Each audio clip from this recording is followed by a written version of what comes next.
Welcome back to Conflicts of Interest. This is episode 816, and today is Monday, June 30th, 2025. I'm the host of the show, Kyle Anzalone. We actually have just a manageable amount of news to get through today, which is a good thing. It's been a crazy couple of weeks, and so I want to jump right into it today so this show doesn't run too long. Thank you all so much for all of your support across all the work I'm doing. We're hitting high numbers on ads on the YouTube channel for not only Conflicts of Interest, but also the Kyle Anzalone Show. We have tons of people who watch the Kyle Anzalone Show live on ads, and so all that is helping us out. If you would like to help out all the work I'm doing, all the links are in the show notes page. Just subscribe to this show, subscribe to the Kyle Anzalone Show, follow me on Twitter. If you see me post something on Twitter, repost it, share it, all that helps us out. Let's get going today. First article I wrote for JudgeNap.com on June 29th. The title is Florida, California move to crackdown on free speech in support of Israel. So, showing Israel's bipartisan support in the U.S., both the governments of Blue California and Red Florida are pushing forward laws that would limit America's First Amendment rights in an effort to protect Israel. On Thursday, Florida Governor Ron DeSantis signed a bill into law that expands the state's crackdown on those who wish to boycott Israel. The law says that anti-Israeli actions undertaken by an educational institution, a nonprofit organization, an agency, a local governmental entity, or unit thereof, or a foreign government amounts to academic boycott. Institutions found engaging in an academic boycott will be placed on the scrutinized companies or other entities that boycott Israel list. The government of Florida is required to divest from organizations put on that blacklist. As engaging in a boycott is constitutionally protected free speech, the law is clearly a violation of the First Amendment. The law passed in Republican Florida is similar to one moving through Democratic California. Rich Sterling and Marcy Winograd explained the issues with the bill in a new article. They say the answer lies in the language of the bill that both saddles administrators with policing lessons on Israel-Palestine and redefines nationality to include actual or perceived shared ancestry or ethnic characteristics or residency in a country with a dominant religious or distinct religious identity. A Jewish student who perceives their identity as wrapped in the nation state of Israel may take offense at discussions of history and current events that debates the legitimacy of Israel as a Jewish ethno-nationalist state. In addition, AB 715, which is the bill, will require educators to ensure a safe and supportive school climate. Through the meaning of the word safe and supportive depends on one's point of view. While anti-Zionist Jews critical of Israel may interpret safe as disassociation from Israel's destruction of 90% of Gaza schools, pro-Israeli students might complain they feel unsafe hearing criticisms of Israel post-October 7th, what's going on in Gaza. So current law prohibits California's Department of Education from adopting textbooks and supplemental materials deemed unlawfully discriminatory. AB 715 goes one giant step further to prohibit school districts, school board members, and teachers from allowing any educational material that would be subject to a pupil's unlawful discrimination. And so, this is basically the snowflake safe space type argument where any student who might possibly get offended, and of course this is just directed at Jewish students who identify with the nation state of Israel, can then claim it's discriminatory to get any conversations about Gaza shut down. So the California Senate will begin voting on the bill next month. There's a couple of committees. And then Israel's public image is plummeting in the U.S., particularly among younger Americans. Our elected leaders appear to be attempting to shield Israel by bending American education system for a foreign government. Next up here, another one I wrote for JudgeNap.com. Russia captures Ukraine lithium field. So, as Russian forces advance in eastern Ukraine, they are capturing key mineral deposits. Kiev and Washington inked a deal that would see the U.S. send aid to Ukraine in return for assets and profits from Ukraine's natural resources. So the New York Times report, Russian forces have seized control of a valuable lithium deposit in the Donetsk region of eastern Ukraine, depriving a country of a critical asset that could have helped support a new economic partnership with the U.S. The deposit was captured in recent days, according to battlefield maps from independent groups tracking Russia's advances through geolocated combat footage. Moscow's troops seized it as a part of their summer offensive, which has achieved steady gains across Donetsk. Though relatively small, the mine only covers 100 acres. The deposit was seen by industry analysts as one of Ukraine's most valuable because of its rich concentration of lithium, a mineral essential for manufacturing advanced technologies such as electric batteries. The United States has designated lithium as critical to its economy and national security. So maintaining control of its minerals will be key for Kiev if it wants to keep the flow of aid coming from Washington. President Donald Trump intensely pressured Ukrainian President Zelensky to sign a natural resources deal. That deal will see the U.S. have priority access and profits from Ukrainian mineral sales in exchange for continued American weapons and aid transfers. Earlier this month, the U.S. and Ukraine began moving forward with their first business agreement under the minerals deal. While that deposit is firmly in Ukrainian-held territory, many of Ukraine's valuable resources are in danger of being taken by Russian forces as its troops advance in eastern Ukraine. So this is what the New York Times explained. Russia's occupation of roughly a fifth of Ukraine's territory means it already controls many deposits of titanium, manganese, and other critical minerals. As Russian forces continue to push forward in the east, they are now getting closer to more deposits of titanium and other raw minerals such as uranium. And it doesn't seem that Ukraine's going to be able to turn Russia back anytime soon. So if Ukraine did really want to keep these deposits, maybe the best situation going forward would be to just cut a deal. Next up here, more news on Trump demanding Israel give Netanyahu a special deal. Trump says U.S. not going to stand for Netanyahu's continued corruption trial. So on Saturday, President Trump doubled down on his call for an end to the trial against Israeli Prime Minister Benjamin Netanyahu, saying the U.S. was not going to stand for the Israeli leader's prosecution. So Trump wrote on Truth Social, "It's terrible what they are doing in Israel to Bibi Netanyahu. He is a war hero and a prime minister who did a fabulous job working with the United States to bring great success in getting rid of the dangerous nuclear threat in Iran."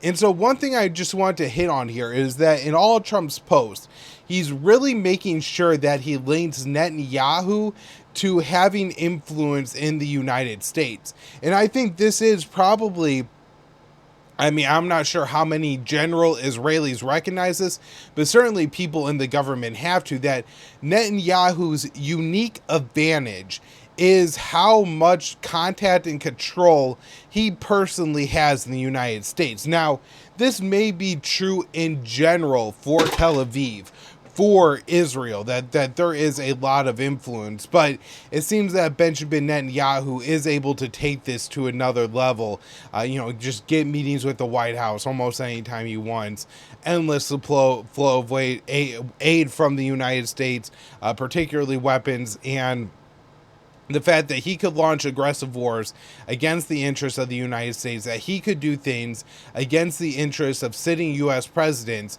and the U.S. will just help him achieve his goals rather than trying to rein him in. So the president said the trial against Netanyahu, who is also won by the International Criminal Court for his role in war crimes in Gaza, is a witch hunt.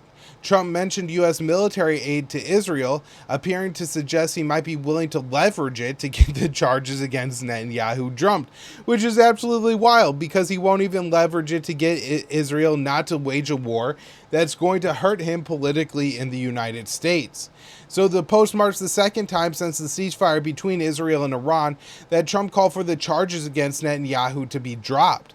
The Israeli leader faces 3 separate cases on charges of bribery, fraud, and breach of trust, and could face time in prison.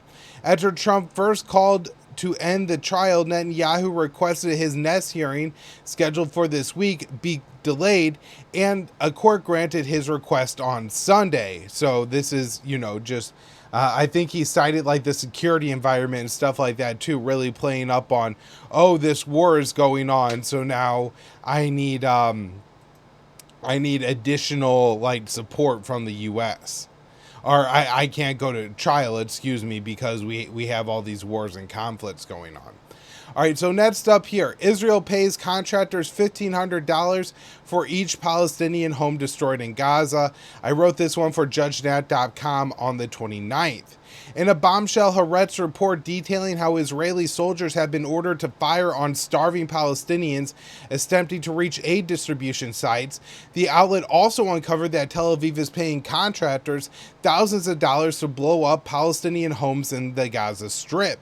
So an Israeli soldier speaking with Haaretz told the outlet that paying per home encourages the contractors to destroy as many homes as possible.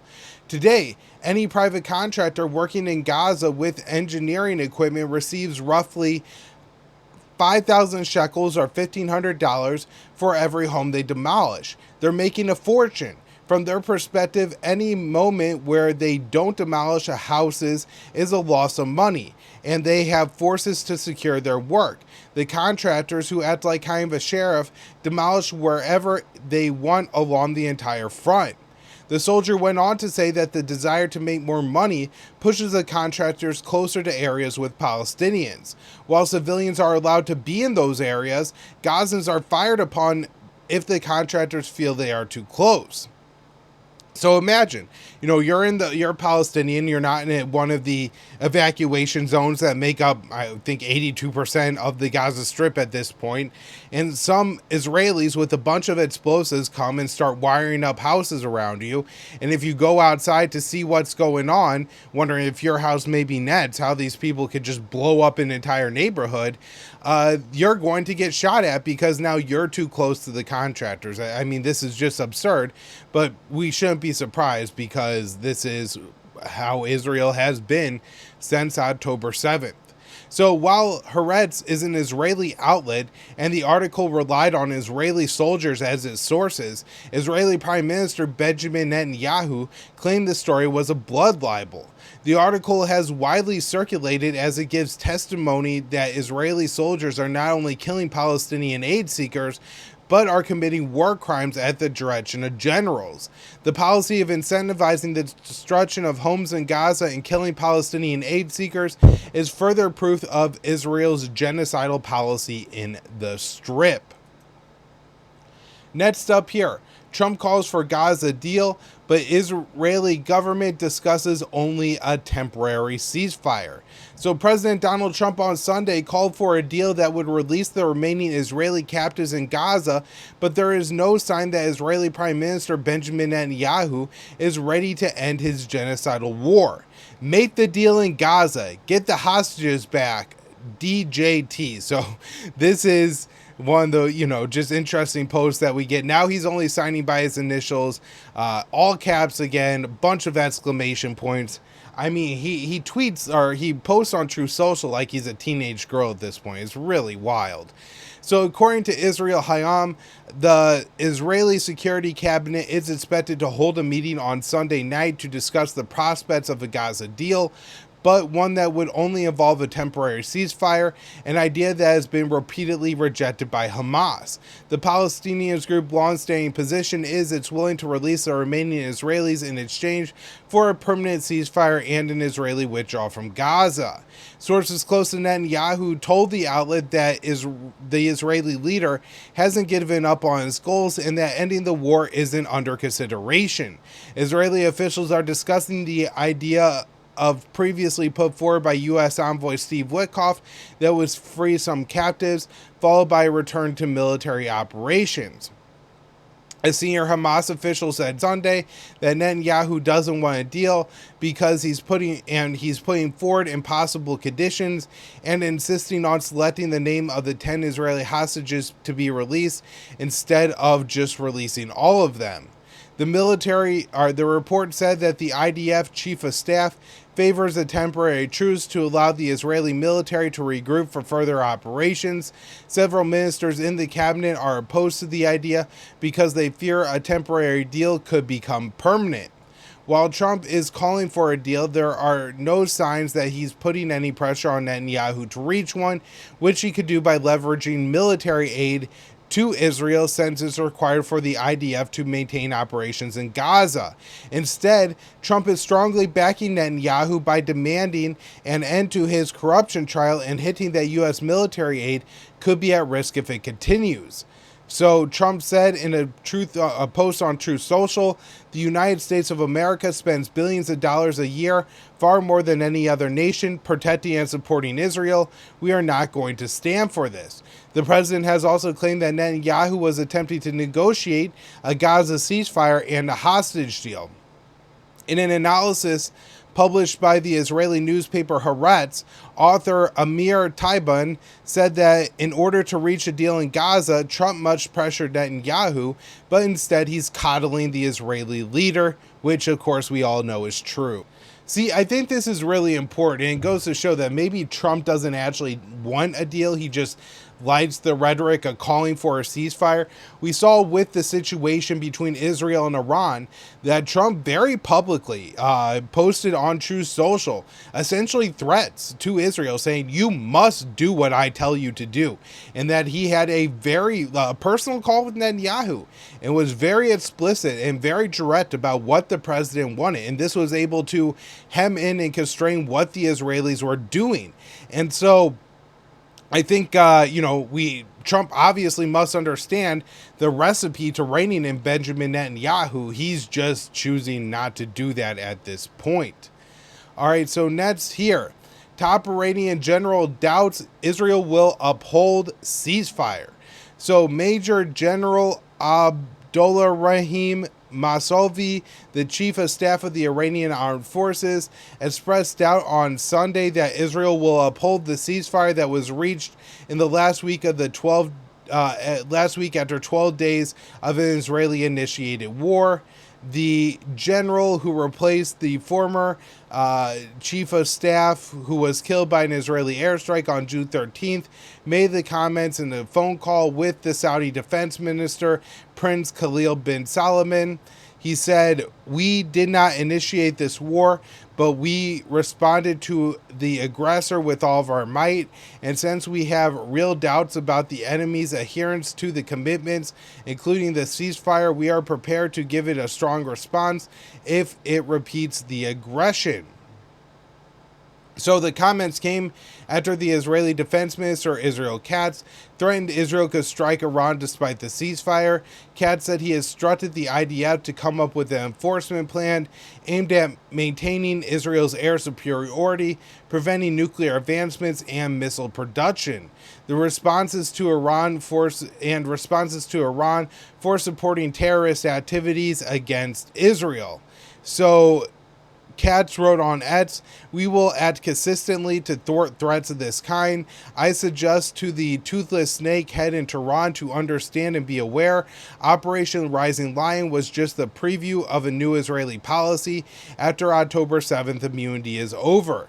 In an interview, Katz suggested that Israel could follow a similar model to Lebanon, where Israel agreed to a ceasefire with Hezbollah in November of 2024, but has committed thousands of truce violations and has now bombing the country on a near daily basis. However, Israel's war on Lebanon depleted Hezbollah's capabilities, and Hezbollah hasn't been firing back, while Iran has shown it has the ability to strike back hard and did so until the final moments of the war. President Trump has also threatened to bomb Iran again if the country resumes its civilian nuclear enrichment program. Trump insisted that the airstrikes obliterated Iran's nuclear facilities and that Tehran can't quickly rebuild. But as we'll discuss now, the head of the IAEA does not seem to agree. This one from JudgeNap.com on June 29th. IAEA chief, Iran could begin enriching uranium in months or less. So the head of the International Watchdog Group on Nuclear Programs says Iran can begin enriching uranium in the coming weeks or months. President Donald Trump has said Iran's nuclear program was largely destroyed by U.S. and Israeli strikes. When asked about the level of destruction at Iran's nuclear sites on CBS News, IAEA Chief Director General Rafael Marino Grossi explained the capacities they have are there. They can have, in a matter of months, I would say, a few cascades of centrifuges spinning and producing enriched uranium, or less than that. The remarks come as Trump and his intelligence community appear divided over the extent of the damage to Iran's nuclear facilities from U.S. strikes. The Defense Intelligence Agency's initial assessment of Tehran's nuclear program was only set back a matter of months. Tel Aviv and the White House have claimed that Iran was set back years. However, questions about how long it would take Tehran to build a weapon are misleading, as Iran is not building a nuclear weapon. So, U.S. and Israeli politicians have for decades claimed that the Islamic Republic is on the verge of obtaining strategic arms, which will then be used to wipe out the Jewish state. Those voices lack evidence for the assertion, as the IAEA and the U.S. intelligence community have long assessed that Tehran is not seeking nuclear weapons. Under the Non-Proliferation Treaty, as a signatory, Iran is allowed to engage in enrichment for civilian purposes. Meanwhile, Israel is not a member of the NPT and has an undeclared nuclear weapons program. The nuclear issue was used as a pretext by Benjamin Netanyahu and Donald Trump to launch an aggressive war on Iran earlier this month. One last story today on just how useless Congress is and how the Constitution has been ripped to shreds. Senate votes down war powers resolution aiming to rein in Trump striking Iran. So the upper chamber of Congress rejected a war powers resolution that would have required the president to get approval from the legislature before striking Iran. Last week, Donald Trump ordered the bombing of 3 nuclear sites in the Islamic Republic. On Friday, the Senate voted 53-47 to reject the war powers resolution. Outspoken Israeli supporter Senator John Fetterman voted with the Republicans against the bill, and Senator Rand Paul voted with Democrats seeking to constrain the president's war-making powers. The war powers resolution was introduced by Senator Tim Kaine in the days following Israel's surprise attack on Iran. At the time, Trump said he was undecided on whether he would join Tel Aviv's war. Trump conducted strikes on Iran before the Senate voted on the bill, and the White House had no authorization from Capitol Hill to attack the Islamic Republic. The lack of congressional support makes the strikes unconstitutional. However, Congress has allowed the president to usurp war-making powers following World War II. The legislature has not officially declared war since the Second World War. Congress has relied on vague authorizations for use of military force to give the president broad powers to wage war. Trump has taken more authority to wage war at the executive's discretion. During his first term, he vetoed a war powers resolution on Yemen and assassinated an Iranian general in Iraq. So just two clear what must be violations of the War Powers Act, how the president could claim that I could start any war I want, And then if Congress passes a war powers resolution, and I veto that, then if Congress could come back with 2/3 in each house, then they could constrain the president on war making, which is the exact opposite of what the framers intended, which was to give the war making powers directly to the Congress, and it no longer resides there. All right, everybody, thank you so much for tuning in today's show. Remember, we will be back with another episode of the Kyle Anzalone Show Monday at 4:45 Eastern Time. That's later today. And then Wednesday and Thursday, same time later in the week. Thanks, everyone.